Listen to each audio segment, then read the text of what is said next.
Hi, everyone. Welcome to Two Film Shorties, a sophisticated lifestyle podcast hosted by us, two creatives living in LA. Sit back, relax, and enjoy. Hi, everyone. What's up? Welcome to Two Film Shorties. I am Jameela. I'm Rhym. We're so excited to have you guys. Thank you for joining us. Okay, so let's get into it. So professional. I love it. I try, girl. Would love to introduce ourselves to y'all. We can start talking a little bit about how did we meet. Oh, wait, but what is Two Film Shorties? Oh, facts. Two Film Shorties is a sophisticated lifestyle podcast hosted by two creatives living in LA. So yeah, how did we meet? Let's just jump right into it. We actually had Eid. When was it? Maybe oh my God, it's been 2 weeks now, maybe? Yeah. Okay, so we recently had, Eid just passed, and we actually met last year at an Eid potluck. It was a Eid potluck for Muslim women in TV and film. And that's where I met Rhym. And who was the speaker? Can you remind? Goodness, it was Evelyn. I think her name, yes, Dr. Evelyn Sultani, I want to say is her last name. Okay. Sorry, Evelyn, if I'm mispronouncing your last name. Yeah. And it was cool because it was nice. It was a really, really great experience.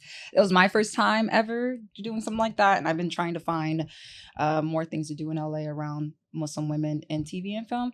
But what was so interesting was I saw Rhym across the room. Actually, I was sitting down on the floor. Rhym was sitting in a chair. And I was like, who is this? Who is this beautiful melanin queen? I was like, made eye contact because there are parts in the discussions where they were saying things. Let's be real, it was majority just brown folks and Arab folks. And there was probably maybe three of us that were, maybe three or four that were African American. And so sometimes things would be said and we just kind of look at each other.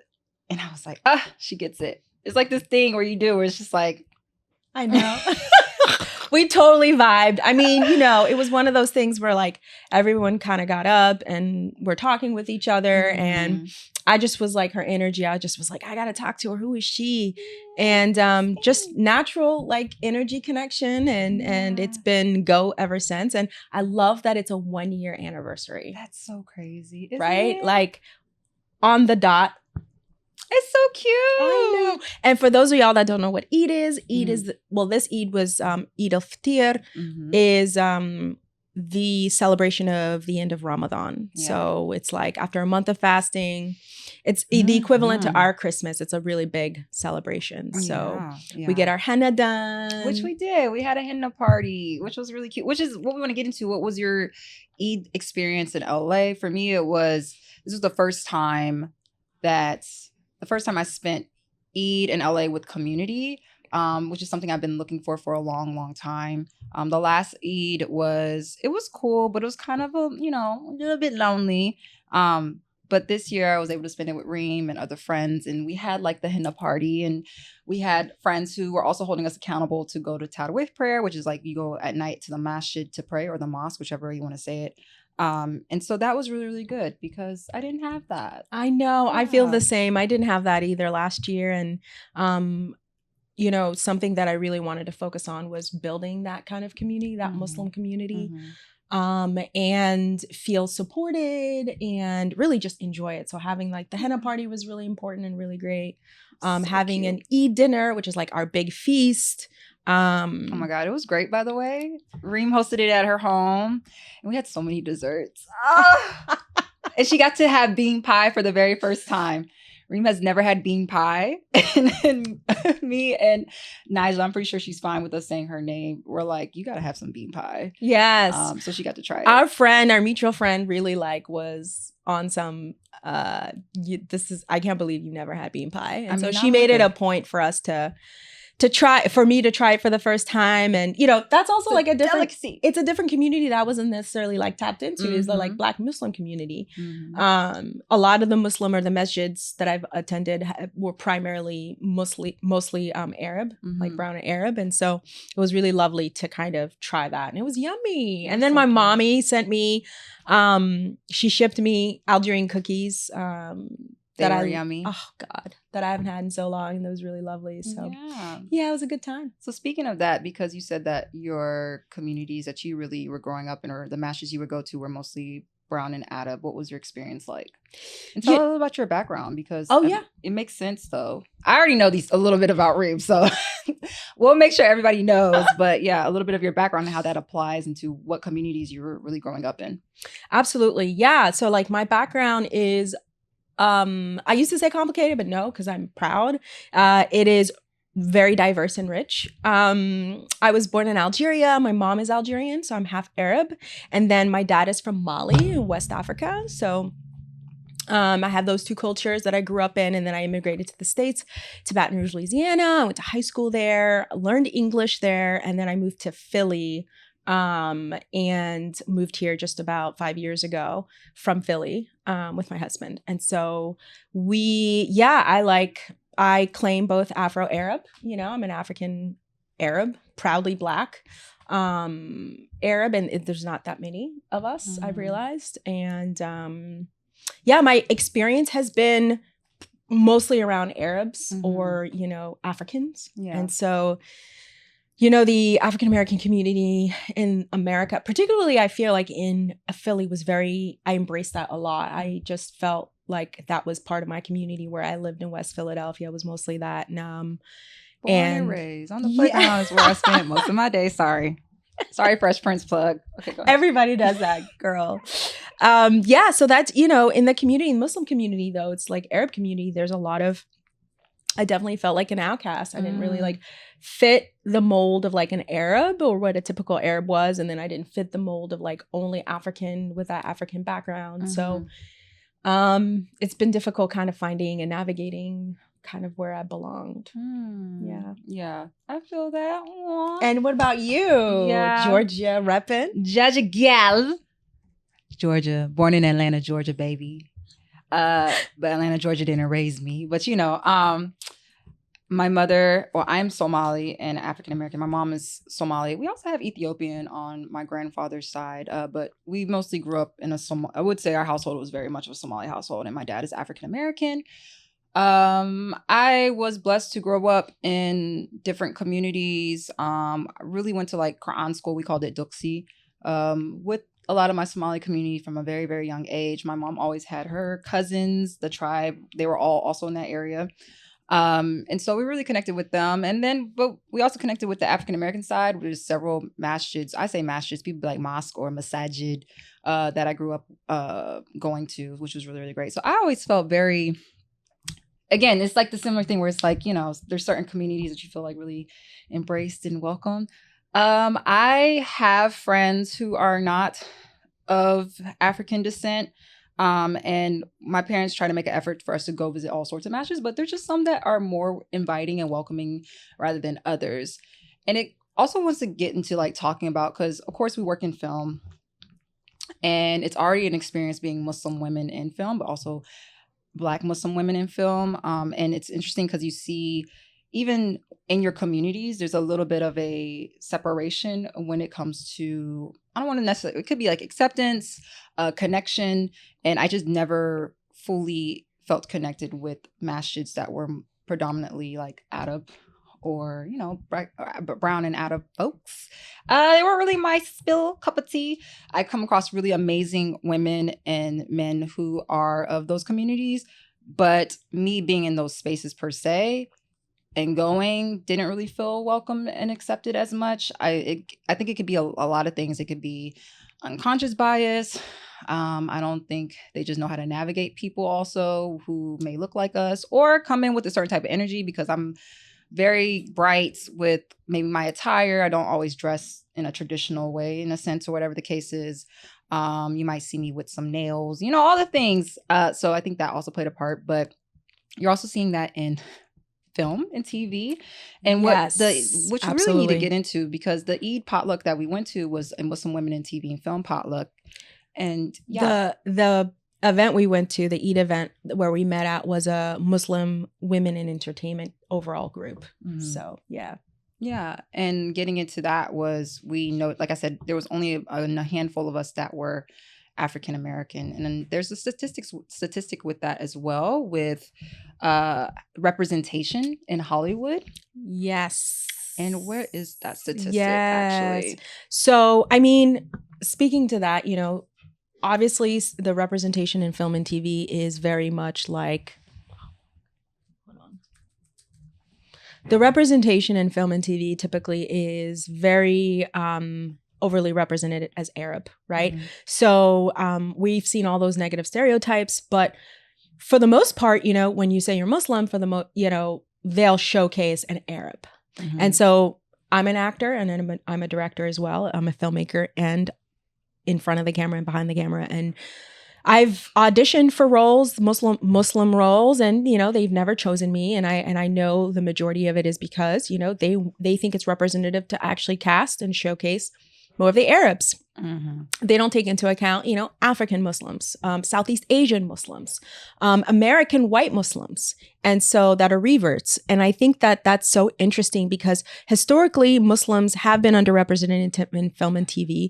But there was a study by the USC, University of Southern California's Annenberg Inclusion Initiative, that found only 1% of speaking characters in the top 200 films of 2019 were Muslim.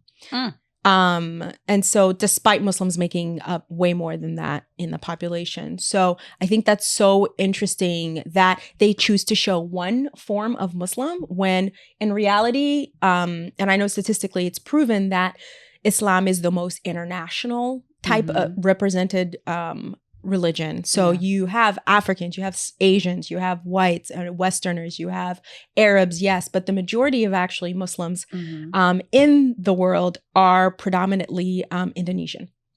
So they're not even Arab. So they outnumber Arabs and Muslims. So it's very interesting that that's not what we see on screen. Yeah. And I believe in the US that the majority is African American Muslims. Don't quote me on that, but it makes sense because of there's so many Black people. You would be shocked of the reverts though. Like that's a part of it. They're on the come up. Baby, we spreading. Islam is spreading. Ain't no way of stopping it either. We here. We're not going anywhere.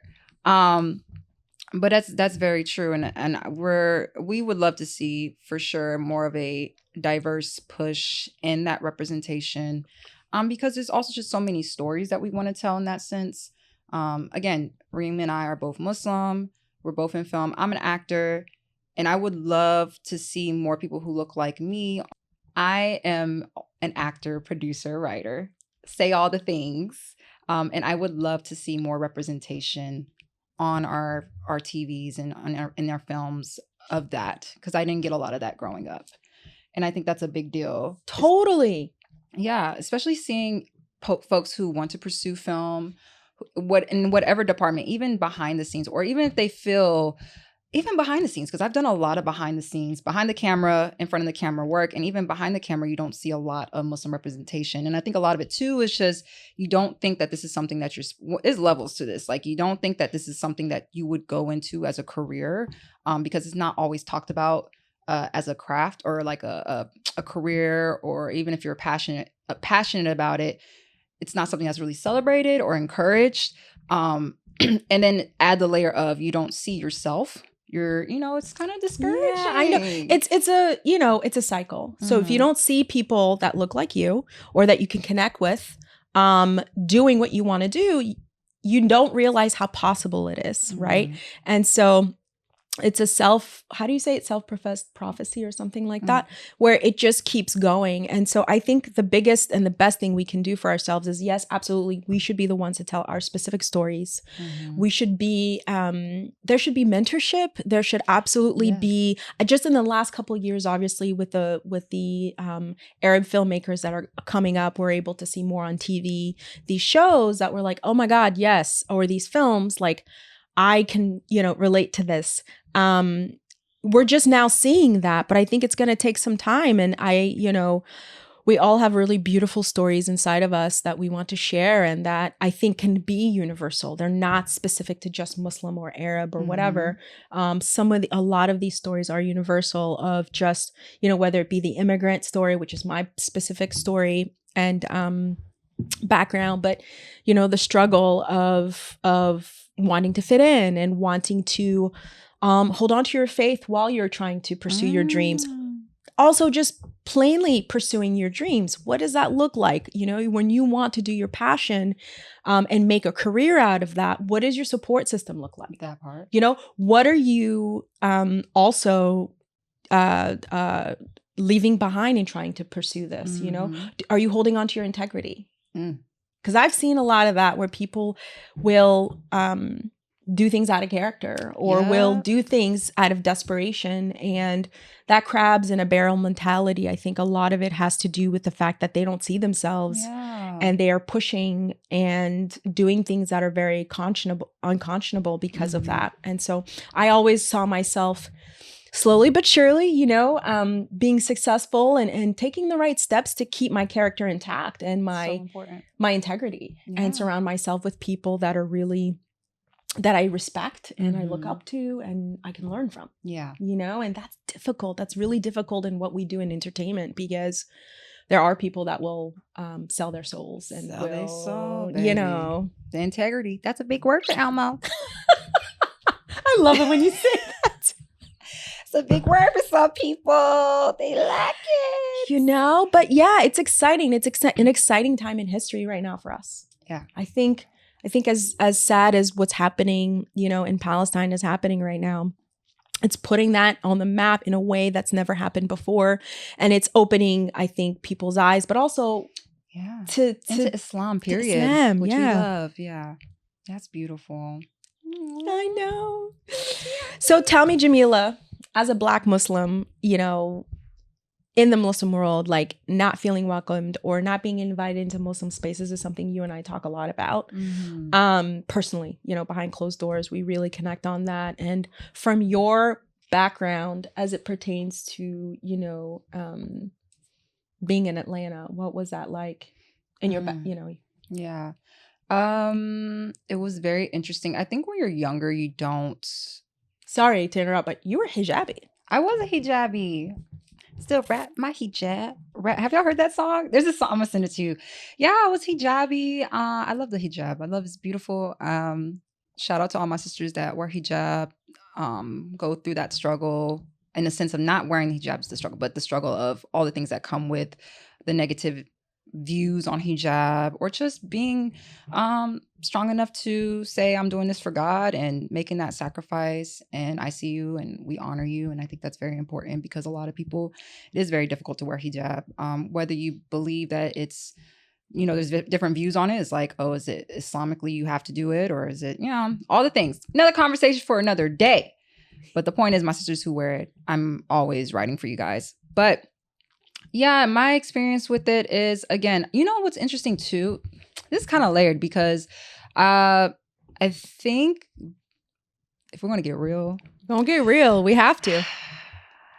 I've had my experiences also with my Somali side where acceptance, because my dad was African American, I think even within African communities, that's very layered because, you know, sometimes they just want you to only be marrying within your tribe, marrying within your people, and there's layers to that. And I understand that, you know, it's preserving the culture and certain things, but there's a lot of issues that play into that. And we had that experience also growing up with my mom marrying an African American man who's Muslim and phenomenal. And I think over time, people, I mean, they love my father, mashallah, but like, initially, there were issues that I had to deal with in that sense. And then the experiences that I had when it came, I've always felt welcome for the most part with Black Muslims. Again, like I didn't feel as invited or seen with non-Black or those who weren't Black. Being inclusion pieces, right? Like being invited to spaces. It's very cliquish. It's very much, this is maybe my cousin, this is also my cousin. It's like, but you're an outsider type energy, but it's very, very cliquish. And so and this is even when I wore hijab, and this is with the whole covering piece and all the things, mind you, very well educated in a lot of areas of Islamic knowledge. And that you would think, right? You would think that people would be like, oh, okay, a little bit more understanding. Is this making sense? Yeah. I don't know. But, and that shouldn't be the end all be all. You should include everybody. But like I said, they don't. They They don't. don't. And yeah, so just not really invited to the events, or you don't see a lot of us at the events. It's not reaching the other masjids, or you go and they're looking at you and they're like, who are you? We ain't never seen you before. It's like there's also this uncomfortableness. I don't know. You pray next to some of them, they move away from you, you know? And I experienced that a lot. And that's very heartbreaking for me. Like, that's like, girl, shoulder to shoulder, foot to foot, baby. Like, what's wrong? And I got socks on. It's not like my bare foot is touching your bare foot while we praying next to each other. We got socks. It's true. Big facts. Like, for real. Close the gap, Shaitan. Like, stop playing. Hurts me. For real. I totally relate to that. And mine is a little different in the sense that my background, being Black in Algeria, you know, it's like at that time, there weren't that many, you know, in Algeria, I'm from Annaba, rep. Oh, Vive l'Algérie. Oh, she speaks 3 languages. So we, you know, I was the only Black person, quite honestly, in my neighborhood, and you know, growing up, and there aren't that many Black people in Algeria. It's an fully Arab country, and you know, feeling excluded, feeling like I don't belong. I remember at a very young age, oh my God, as we get into like colorism, and those are other topics we definitely want to hit on, and the importance of that and the negative effects culturally they have on all of us. But you know, there are no real dark-skinned Black Arabs, Algerians, and I remember very staunchly like looking at my mom at a young age and looking at my arm and looking at her arm and comparing. And this was like a really like core early memory of being like, why are we completely different colors? I don't feel like we're the same, you know, and everybody else looked the same. I have cousins and aunties and uncles that are blonde hair, blue eyed. And I didn't feel left out until I left like our bubble, our neighborhood, or I got carded or whatever. And it's like, I'm from here. Wow. Yeah. And it's so interesting because, you know, I didn't feel like I belonged there. I didn't necessarily feel like I belong in Mali because of the way I was raised and the way I look necessarily. And so because my dad's very dark skinned and the family is very dark skinned. And so an outsider. And then we, you know, when I came to America, it was kind of like I'm learning the Black, you know, the African-American culture. And there's such a difference, you know, especially in like Louisiana, the South, and in Philly as well. They all have their beautiful richness and culture, but it's like, where do I fit in? So I'm always like that outsider. It's like, I can't fully claim Arab. I can't fully claim African. A little bit of everything, but trying my best to just say, hey, I'm a hodgepodge. I embrace it all. I've coined myself to be Afro-Arab because it's a thing. It's real. We exist. We're out there. We toe the line. And as far as like fitting in the Muslim entertainment world, yeah, you know, you'll see most of folks that are working in the entertainment world to be brown Arabs or Southeast Asian or what have you. And there aren't that many that are Black and given, I think, that many opportunities. They look very specific about those type of roles. And how did he become Muslim? He became Muslim coming out of the penitentiary. Oh my God. And then at one point, I remember and I didn't mean to cut you off. It just made me think about, it was like, I brought up that question in this event. And I was like, about the Black representation as Muslims in TV and film. And the response was, we do have it. Look at Malcolm X. Yo. That's all we got. That's all we got. Look at Malcolm X. We had Spike Lee create. Okay. That's not, come on now. Or it's Nation of Islam. Different. That, and yeah, you come out of the penitentiary and they're these Muslims. They become Muslim. That's how they found Islam. Some brother introduced. There's more to that, but it's true. It's true. And the numbers are so much more than that. Yeah. You know, that have reverted or have found Islam, or have been raised with it generationally, right? Like I was really fortunate that on both sides of my family, we've been Muslim for centuries, whatever, you know, simply because those two countries are Muslim countries. So coming here was like kind of, you know, like I knew what I was. And Did they ever ask you like, oh, who reverted in your family? All the time. They do that all the time. They would assume, especially in Philly, right? Because like that kind of Black Philly Muslim is very specific. Oh, yeah, they're different. So it was just kind of like Philly Muslims different. Like it was like, no, I'm not really part of that. Nothing wrong, no shade, but you know, no, I'm not, and I didn't really feel like I belonged in that corner. And people would just be really shocked that I was Muslim, you know? And you know very well, for the longest in entertainment, we couldn't really proudly say with our chest that we were Muslim. That's major too. I've always been very loud and proud about being Muslim, for me, in my experience. And I just do want to say, people are always thinking, so did your dad convert for your mom? Because my mom's Somali. Somalia is a Muslim country. And I'm like, no, he actually reverted long before he met my mom. And then they got together, and all of us are Inshallah. Firstborn generation Muslim children raised in America. But yeah, I was saying something besides that. No, they were asking. Oh, the proudness. Oh yeah, and the revert. But yeah, I've like always been very loud and proud about my Islam. I think for me personally, even trying like at a very young age and even going into this industry, it's like, oh, I'm Muslim. And then people just, I think it's the way from what I've been told, how I carry myself, or the mannerisms I have, or I'll be talking to non-Muslims and still being like, mashallah, alhamdulillah, bismillah. And they're like, oh, you're Muslim? It's like, yeah, I am. But it's very true. I've seen people even say outside of film where it's like, hide your Islam. And I think a lot of it was, you know, after 9/11 and the fear of being seen in a way and judged, where it is like a lot of us, I even know a person who was like, yeah, let me not wear that outly proudly on my chest, which is a very real thing. So Absolutely. Yeah, I'm not surprised as far as film.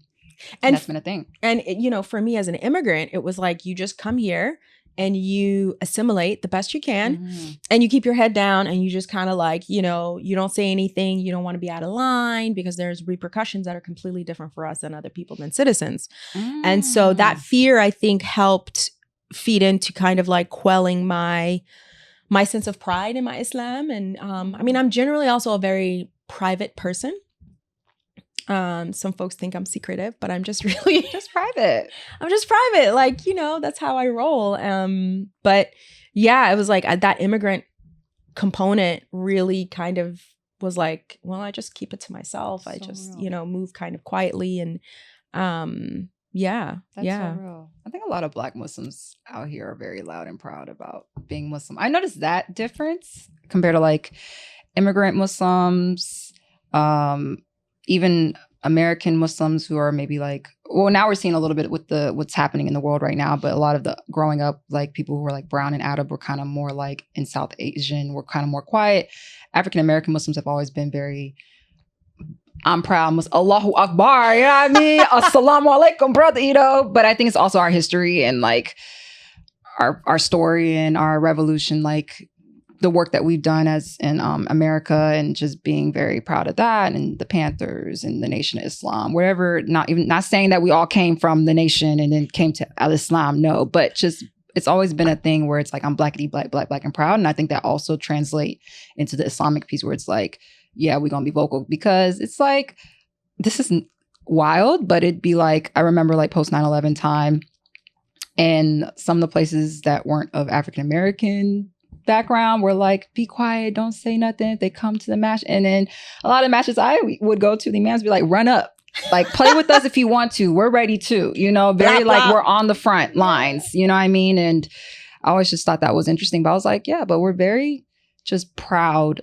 people and proud of our Blackness, and it's still, that's also Islam is also part of us. But I think that's so interesting. The immigrant piece is wild, like, yeah, because when you said we don't think about repercussions or what could happen afterward. Yes. We don't think about that as Americans.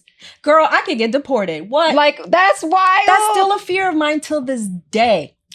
I have nightmares, wallahi, of being like ICE busting in and just taking us. Like, what? No. Oh my God, what's going on? No. It happened to one of my cousins. Actually in Philly years ago by accident, who was like staying with us, and it was like they accidentally. That is so crazy. Isn't that nuts? And so, yeah, and I so appreciate and I really admire the fact that y'all can be so proud and loud about it, because I want to be, you know, sometimes. And I feel like it's such a large component of my identity. Yeah. I'm very interested in my storytelling, like talking about identity, you know, and the complexities of it. Yeah. That's really what fuels me as an artist. And I just feel like I have to not speak up as much about it because of perception is really, really painful. So I admire you, you know, like in since our friendship, I've just been so inspired by you to be loud and proud, right? Like I am an unapologetic person, I think, by nature. But and as you know, you grow up, you get older, you like kind of feel more in your skin. Yeah. By proxy, I've been a little bit more, but you've really helped me kind of feel like, you know, I can speak up and I can be loud and you know. Yeah. I love you. I mean, I am a citizen now, so like it's like, let me put that out there right now. I'm legal. And you know, because I became a citizen, I can kind of be a little bit more at ease about it. Yeah.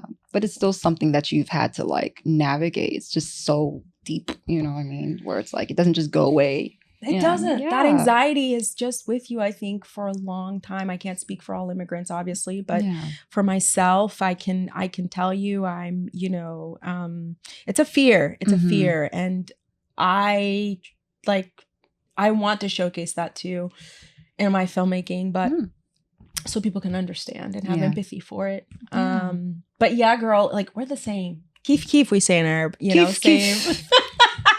Same. Keef. I'm gonna start doing that now. Keef. No, it's true. And that's also, like you were saying, the stories you want to tell. And that's why we're in this space. And this is why we are these creatives who want to tell these stories. I know one of my purposes in life is to tell stories for those who don't really have a voice or the voiceless, and that representation. And we want to make space for that, for people who are like us.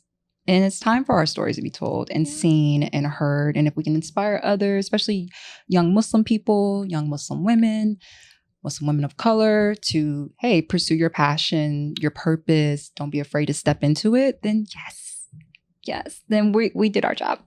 We did our job. I know, that's our calling. And, you know, we really kind of, I think, are on that same vibration. And alhamdulillah, I'm so grateful for you and for this friendship. It's been so beautiful. Me too. It's kind of really like reinforced that, you know, sisterhood exists. It's real. I want to help inspire others to feel like they can step up and do what we do, you know, and be multi-hyphenates, because we exist. We're not unicorns. We have beautiful stories to tell, and that are universal, not just for Muslims and young Muslim women, for Africans, for Americans, for all types. Yeah. I know. Love you, girl. Love you too. So moving on to I think we covered a lot of that. Yeah, inspiration behind. No, the last things, like the. Oh, so we have a segment and a portion as we wrap up our episode. Our final thoughts. We try to leave you all with something that inspired us, whether it was something in the arts, whether it's a poem, something we read, a book, or a film that we saw, whatever the case, because of course we are film girlies. Plug that in. We're going to always talk about a good film. I have inspiration. Okay, I saw Monkey Man. We actually saw it together. We saw it together. It was a date night for us. It was a date night for us. We love a sporadic. You want to go to the movies? That's my favorite thing. I love that film. It was amazing. I really hope everyone gets a chance to watch it. Again, it's a story that you don't see it here in America because it's not based in America. But I think it was a phenomenal film. It was beautifully shot. It is a little bit on the gorier side, just to warn you guys a little bit about that.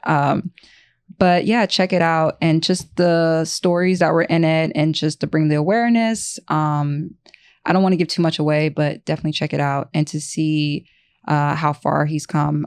Dev Patel and his work, because he's been in this game for a very, very long time. And to see him actually direct this film, star in this film, is what's super inspiring for me. And he wrote it. Or co-wrote it. Yes. And that's like, what? And it phenomenal. And if you like a little action, go check that out as well. So that was my inspo, and that's what inspired me and gave me a lot of momentum. I went home and I was like working. Yes. I stayed up and we saw it kind of late. What time did we get out the movie? It's probably like, it was a little late. It was like 10. Yeah. Was it like 11? Probably. I went straight home and started just like working on things. And I was like, he gave me so much motivation. So yes, please go check it out. It's in theaters right now.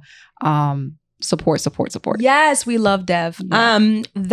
You're so right. It was so inspirational. And like, honestly, he just, being multi-hyphenate himself and getting it done. This was a long process film, like years in the making. And the fact that he got it made and it is phenomenal. But also, I love a good revenge film. Like, listen, revenge films are so close to my heart. I love it. I don't know why. I don't know if that's problematic or if that's something I need to talk to a therapist about.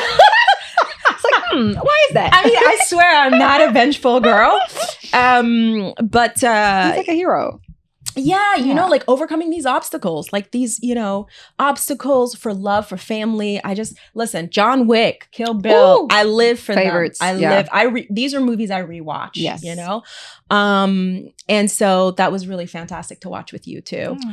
My film, the film that I saw recently, apart from Monkey Man, that was really inspirational to me and just quite beautiful, is a documentary. It's called Honeyland. I'm going to butcher who it's by, but the two directors that made it were Tamara Kotevska and Lubomir Stevanov. Really beautiful documentary. It was made in 2019. I watched it on HBO a couple of nights ago with my husband, and it just was something we wanted to put in the background because we love watching documentaries, and we usually have them in the background. We're like working on our computers, and it just captivated us. The way it was shot was gorgeous, but also the woman that this story is centered on is talk about overcoming obstacles. She's taking care of her ailing mother. She's in this landscape it's shot in Macedonia where they live, which I knew nothing about Macedonia up until that point. Beautiful landscape, harsh winters. They live in this like little house that's kind of like a hut. Against the elements. She endures so much as a beekeeper, and she is a beekeeper that does it in a traditional way that's kind of old school. And so just to watch that happening and all the different life events that happen to her and how she overcomes it and how she deals with them. I literally cried, and I don't cry in movies. That's very rare for me to cry in films. And so it just was so beautiful. And I think there's a lot of wisdom in it. And so definitely check it out if you can. Honeyland. Nice. Yeah, I know. Well, that is a wrap for us. Thank you so much for listening to Two Film Shorties. I'll say that again. Thank you so much for listening to Two Film Shorties. We're so excited to go on this journey with you all. And yes, follow us on TikTok, Two Film Shorties with the number 2. You can also follow us on our socials. My social is Jameela, Jameela.Winters, like the season with the S, on Instagram. What about you? Mine is I am Rhym. It's IAMRHYM. Yes, and we'll see you guys next time. Thank you for listening to us. Peace.